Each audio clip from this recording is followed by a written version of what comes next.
Design is a plan or convention of aesthetic, functional, economic, socio-political and many others through research, thought and modelling, and most importantly creativity, spanning from the invention of the print press through to modern day design such as phones, animations, advertisements and almost everything else.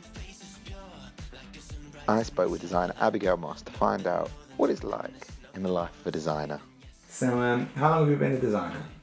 I've been a designer for about 5 years now, altogether. Okay, so what made you want to be a designer?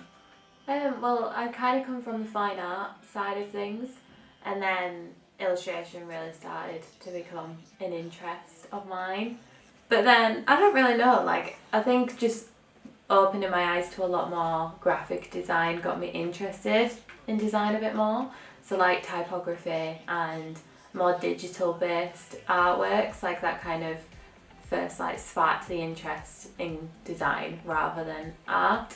And now I do a lot of illustration work, which is a nice mix between fine art because you get to draw a lot, but then also design because you get to kind of make it all digitalized and following the design rules a little bit more, which is used in industry more than fine art, for example. Would you say design's important in modern day?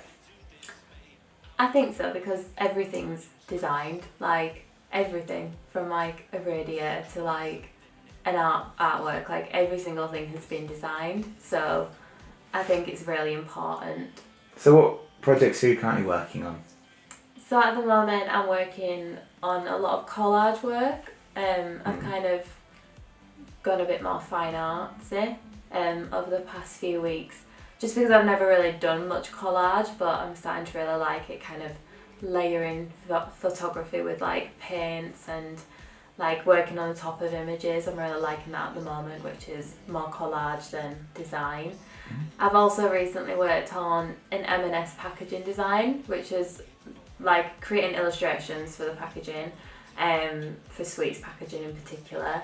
I do quite like packaging design though, because I can kind of mix a little bit of design with the illustrations, because the illustrations make packaging design look a little bit more fun than just photos of sweets and chocolate. So I think it's a lot more creative to involve illustrations from a fine art perspective.